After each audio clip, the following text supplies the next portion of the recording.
加拿大驻联合国大使李博表示，他呼吁联合国人权理事会调查中国对维吾尔人的破坏问题，以确定其种族灭绝行径。加拿大广播公司报道，李博接受其记者采访时说，毫无疑问，中国当局做的事情符合种族灭绝公约中关于种族灭绝的定义，但我们要求一个收集信息的过程，确保我们的证据支持这种指控。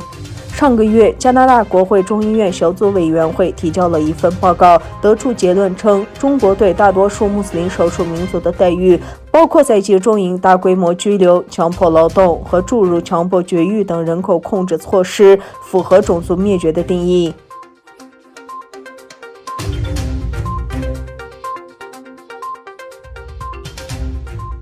美国维吾尔运动主席罗谢阿巴斯女士呼吁国际社会承认中国针对维吾尔族的镇压政策是种族灭绝。据 C5 报道，她在11月13日在土耳其首都安卡拉向媒体发表的声明中发表了上述言论。她说，数百万维吾尔人被关押在集中营中，并被迫在强迫劳动工厂工作。他在回答土耳其记者的问题时说，希望国际社会做出适当回应，并称国际法必须防止维吾尔人的强迫劳动所生产的商品进入国际市场。他还呼吁国际社会将北京政府对维吾尔人的行动视为种族灭绝。罗谢阿巴斯女士公开批评中国针对维吾尔人的政策后，她的家人成为中国镇压的目标。她的姐姐果尔山阿巴斯医生于2018年5月被拘留。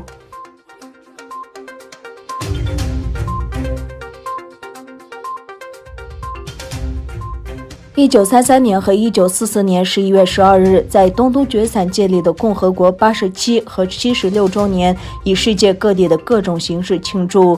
11月12日，荷兰维吾尔运动家在阿姆斯特丹大贝广场举行了纪念和升旗仪式。自2018年7月以来，居住在荷兰的维吾尔族活动家阿布多·惹伊莫·艾尼一直在阿姆斯特丹大贝广场举行单人示威活动，以抗议中国对维吾尔族的镇压和破坏。这不是他第一次在这里举行庆祝共和国日。此外，在哈萨克斯坦和吉尔吉斯斯坦也举行了2个共和国的纪念活动。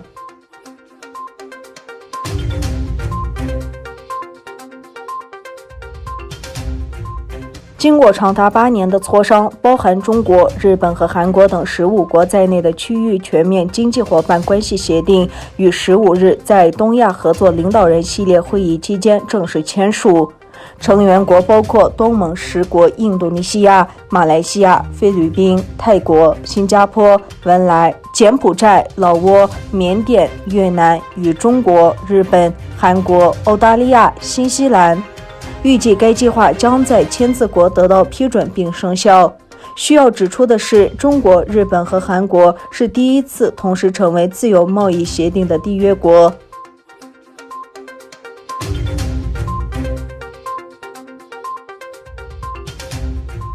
美国总统特朗普在昨天稍早首度承认民主党参选人拜登胜选，但他说靠坐票胜选。美国总统特朗普周日收回了美国当选总统拜登获胜的隐性承认，坚称拜登只是在媒体眼里获胜，并誓言继续抗击他口中被操控的选举。特朗普在星期天发布推特说，他只是在假新闻媒体眼里赢了，我什么都没承认，我们还有很长的路要走，这是一次被操控的选举。稍早前他发布推特说他赢了，因为选举被操控。这是首次表示他接受民主党人将入驻白宫。特朗普的竞选顾问米勒坚称，特朗普不是承认失败。